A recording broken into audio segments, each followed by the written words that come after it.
Il faut rappeler que ce barrage a été promis à la population il y a plus de 60 ans de cela, depuis les années 60. Et en moins de 3 ans, ce barrage est une réalité. On va revenir, pardonnez-moi de vous interrompre, désolé.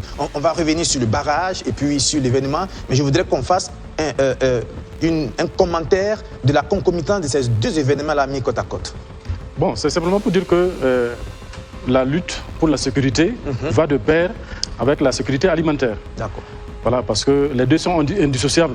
Il faut, même sur le front, il faut également que les soldats puissent manger à leur faim. Il faut que la population puisse manger à sa faim.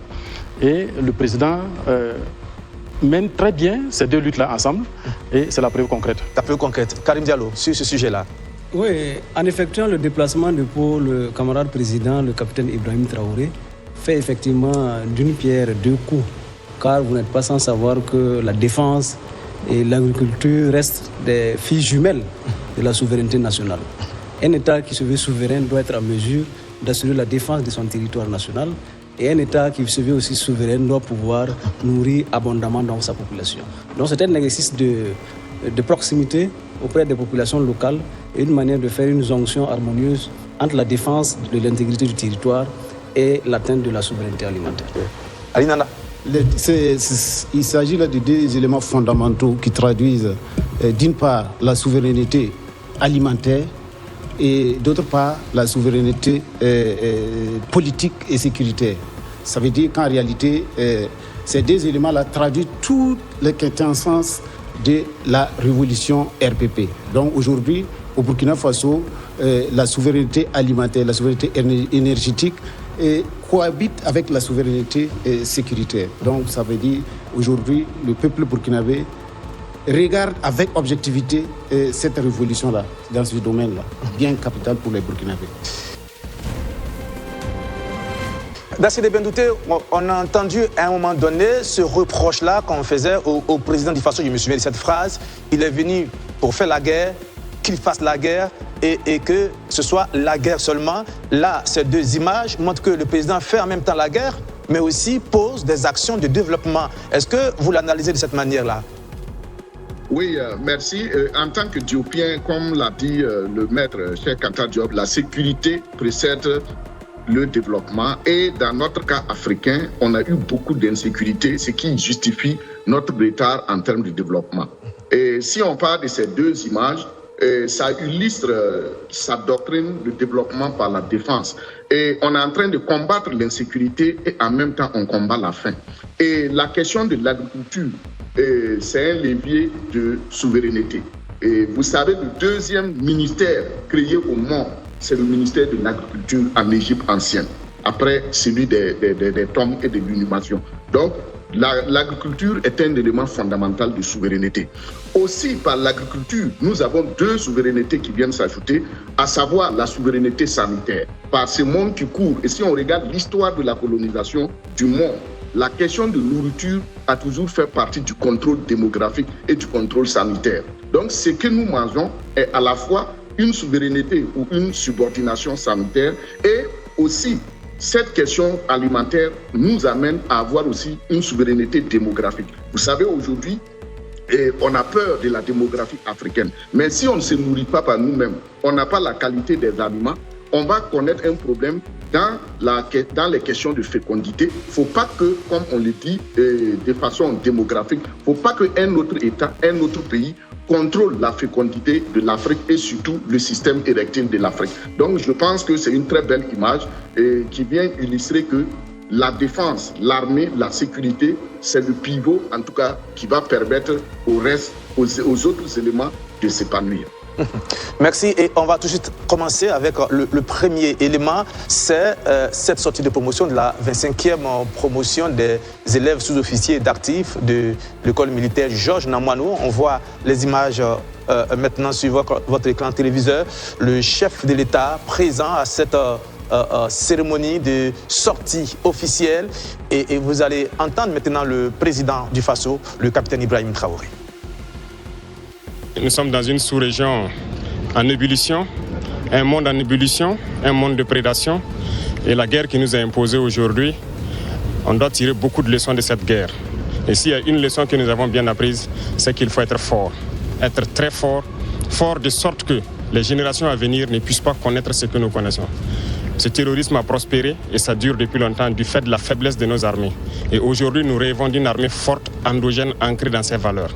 Voilà pourquoi ce projet que vous voyez ici de la nouvelle académie a été initié. Il y a quelques mois, les bâtiments ont poussé pour accueillir plus d'élèves.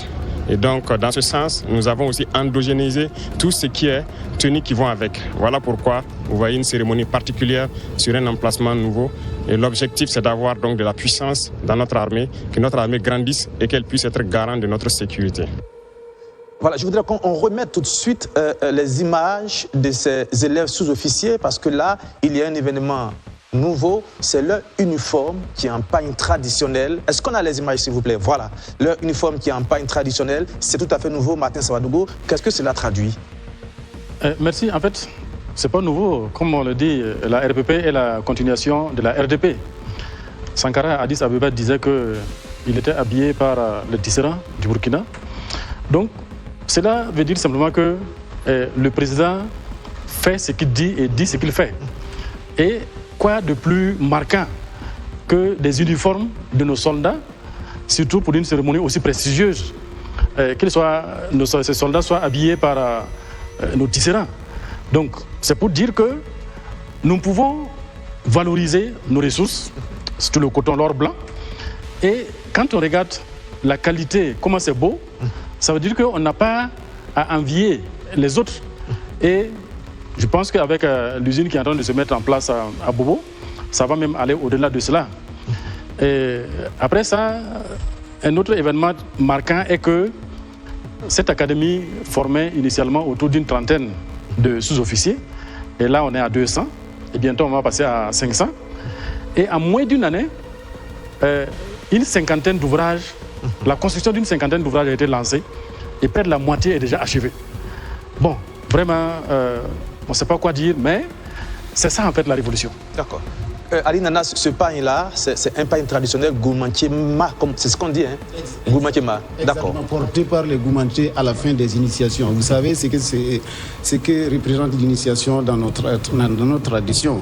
Ça veut dire qu'on vous amène, on vous isole de votre milieu traditionnel, on vous formente à relever les défis ultérieurs auxquels vous ferez face. Donc, cette tenue-là traduit tout ce sens-là. Vous voyez, en réalité, il a dit, hein, c'est la continuité de la RDP. Sous la révolution Thomas Sankara, il y a eu une première expérimentation que nous avons suivie. Le président, en son temps, même a porté une tenue du terroir conçue et cousue par nos tisserands.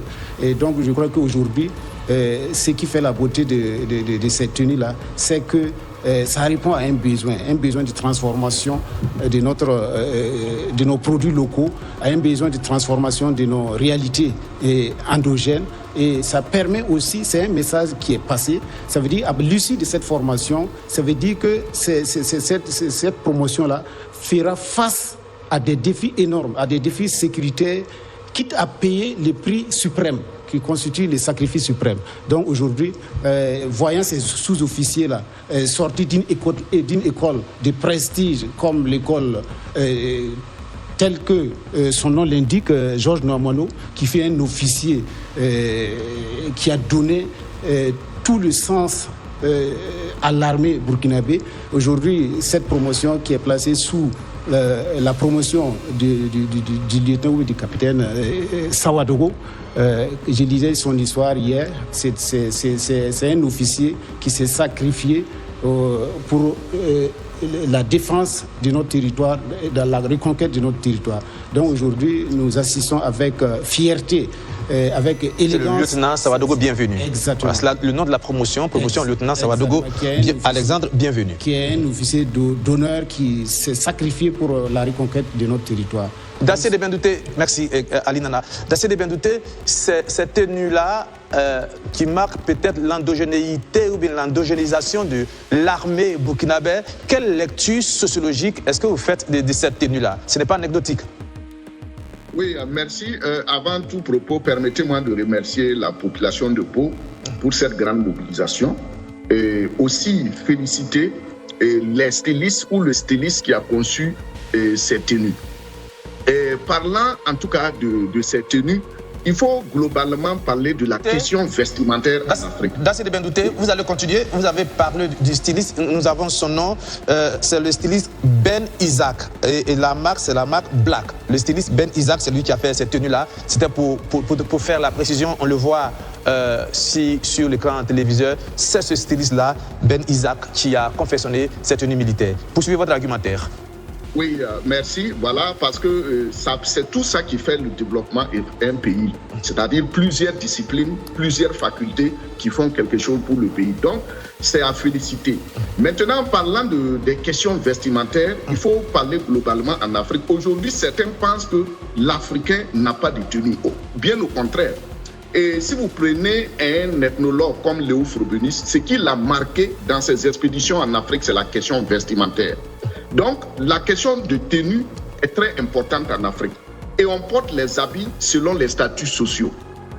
Et aujourd'hui, comme l'expliquait le camarade Ali Nana, si on se réfère à l'initiation chez les gourmandiers, pour prendre la tenue initiatique ou bien pour prendre la tenue, en tout cas gourmandier, ça montre à tel point l'armée maintenant est en train de rentrer dans les profondeurs de nos cultures pour se doter d'une doctrine fondamentalement endogène. Et cette question d'endogénéité, on ne l'a pas aussi volée ou empruntée. Et c'est Joseph Kizerbo qui va en tout cas montrer les chemins théoriques de la question du développement endogène. Et je pense que sous la révolution de Thomas Sankara, sous le CNR, on a expérimenté ces questions de tenue traditionnelle. Et moi-même, j'ai fait partie de ceux-là qui appelaient à ce qu'on revienne sur la conception de nos tenues en fonction de nos réalités. Par exemple, quand vous prenez les magistrats, vous prenez les avocats, vous prenez même l'armée. Et aujourd'hui, on y est et je pense que c'est officiel que l'État burkinabé endogénéise la question de la tenue militaire. Et c'est pas la première fois, parce que rappelez-vous que la tenue militaire burkinabé même, sous le CNR, on avait dit que c'est la terre ocre du Burkina Faso. Donc l'armée porte non seulement la terre du Burkina, ce qui veut dire que cette tenue est hautement sacrée. Et aujourd'hui encore, voici que pour des cérémonies de sortie officielle, pour des cérémonies d'apparat, on choisit des tenues traditionnelles. Donc pour moi, c'est pas nouveau. Il faut que la jeunesse comprenne qu'en matière de stylisme et d'art vestimentaire, l'Afrique n'a rien à cirer avec quelqu'un et il faut que les gens continuent de s'inspirer. Parce que généralement, quand on parle de l'Afrique, on dit non, les gens ont porté les costumes, les gens ont porté tel habit, c'est pas... Non, l'Afrique a un art vestimentaire très développé et on peut continuer toujours à s'inspirer. Et c'est quand on prend le Burkina Faso particulièrement, vous voyez que le Burkina a toute une panoplie de styles vestimentaires et même de tissus. Donc, quand on voit aujourd'hui que c'est officiel, je pense que, et même mieux, on a des stylistes locaux qui sont capables de faire le travail. Et je pense que ce que nous venons de faire, moi je vois que comment des gens vont venir au Burkina demander en tout cas cette expertise. Donc c'est à féliciter et je pense que c'est très bien choisi que en tout cas cette tenue initiatique soit utilisée. Et je pense que vraiment, il n'y a rien à dire en ce qui concerne l'organisation, la beauté de la cérémonie, les idées. C'est ce que nous voulions depuis et je pense que c'est déjà un cas d'école et c'est à féliciter. Merci Dassidi Bendouté. J'ai commis une erreur assez grave dans le milieu militaire. Ce ne sont pas des sous-officiers d'actifs, mais ce sont des officiers d'actifs qui ont effectué leur sortie officielle, la 25e promotion des élèves officiers d'actifs qui viennent de faire leur sortie officielle à l'école Georges Namwano. C'est bien fait de préciser. J'avais cru que c'était des sous-officiers, mais ce sont des officiers. J'espère que ça ne va pas me créer des problèmes parce que les grades sont très très importants dans le milieu militaire. Karim Diallo, parmi ces officiers qui viennent de sortir, il y a des officiers étrangers qui viennent de 9 pays, notamment le Cameroun, la République centrafricaine, Djibouti, la Guinée-Conakry, le Mali, le Niger, le Sénégal, le Tchad et le Togo. C'est le signe de quoi? C'est le signe encore que l'armée burkinabé, malgré les assauts répétés de l'ennemi, est une armée qui fait aussi office de référence en termes de formation.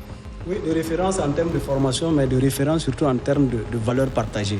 Parce que, comme vous le savez, et pour revenir donc à la question de la forme, vous savez que nous, en droit, on a l'habitude de dire que la forme tient le fond en l'état. Tout à fait. Au regard des missions qui leur sont dévolues, au regard des attributions qui leur sont conférées, les militaires burkinabés qui sont formés donc à Pau reflètent l'image de ce que nous voulons que le Burkina Faso soit.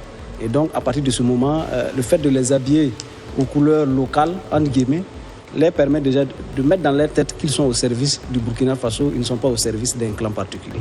Maintenant, revenant à la question de la présence de nos frères africains, le Burkina Faso a toujours été une terre d'intégrité, une terre d'intégration. Et malgré les difficultés que nous avons connues, c'est vrai que nous n'avons pas beaucoup bénéficié de la solidarité de nos frères africains, mais en tout cas, le Burkina Faso est resté dans le giron africain et le Burkina Faso est profondément africaniste. Donc, on peut comprendre que cette endogénéisation touche pratiquement toutes les couches de la société parce qu'il vous souviendra que les enseignants-chercheurs à l'université ont déjà des toges, donc en façon d'enfanine. Les magistrats, lorsqu'ils veulent monter sur le territoire, ils ont des toges. Et donc, l'armée, c'est le tour de l'armée. Je pense qu'à ce stade, toutes les couches sociales représentatives de notre pays pourront être habillées donc, aux couleurs locales. Et ça nous permet en même temps de rentabiliser, de mettre en valeur notre savoir-faire, de permettre à nos compatriotes qui sont dans ce domaine de pouvoir aussi se faire de l'argent et de pouvoir donc fructifier leurs affaires. Donc, je peux dire sans hésiter que c'est vraiment du tout bénéfique. Voilà. Et en même temps, c'est une vitrine pour promouvoir la culture et l'identité donc, de notre pays. Donc il faut espérer qu'il soit à la hauteur de la tenue qu'il porte effectivement dans l'intérêt de notre pays. Vous savez, dans ce contexte très difficile de guerre asymétrique imposée à notre peuple, notre seul rempart, c'est notre outil de défense. Donc il nous appartient de le moderniser en termes de ressources humaines, le moderniser en termes de ressources logistiques pour qu'il soit à la hauteur des défis qui se posent donc à cette armée. Alena, vous voulez ajouter? Oui, dans le même ordre d'idée, camarade Dapa, il a fallu que vous nous donniez l'assurance que la tenue que vous portez aujourd'hui est conçue par nos tisserands. Franchement, au début, ça a fait débat. Je crois que, je ne sais pas si c'est les mêmes couturiers, mais franchement... Non, ce n'est pas le même couturier. Ce styliste, ça s'appelle Nomenga. Et c'est du façon d'Anfani que vous voyez comme ça. Et au fur et à mesure que les années passent, le façon d'Anfani est vraiment bien travaillé. Merci à Nomenga, c'est un jeune styliste dont la spécialité, c'est de travailler le façon d'Anfani. Il est fait en costume et c'est bien ample, très bien beau. Voilà, et c'est lui qui m'a habillé ce soir. Nomenga. Nous n'allons pas hésiter à prendre son contact. Bon, on laisse de l'émission. On l'espère bien. On poursuit cette émission tout de suite. On repart à Pau pour la... Oui, Dacier de Bendouté, vous vouliez dire? Oui, je voulais dire que, en tout cas, il y a le côté intellectuel qui s'impose parce qu'il va falloir que l'armée labellise ce style. Parce qu'il ne faut pas que ça soit un style zozo. Après, n'importe qui va se lever. Voilà. Parce que si le styliste a créé comme ça, il faut protéger l'œuvre. Il faut protéger cette œuvre. Tout ce qui a été fait, comment l'armée fait pour les labelliser, pour qu'il n'y ait pas de copies. Pourtant, c'est une tenue d'apparat, une tenue de l'armée. Voilà. C'est assez clair.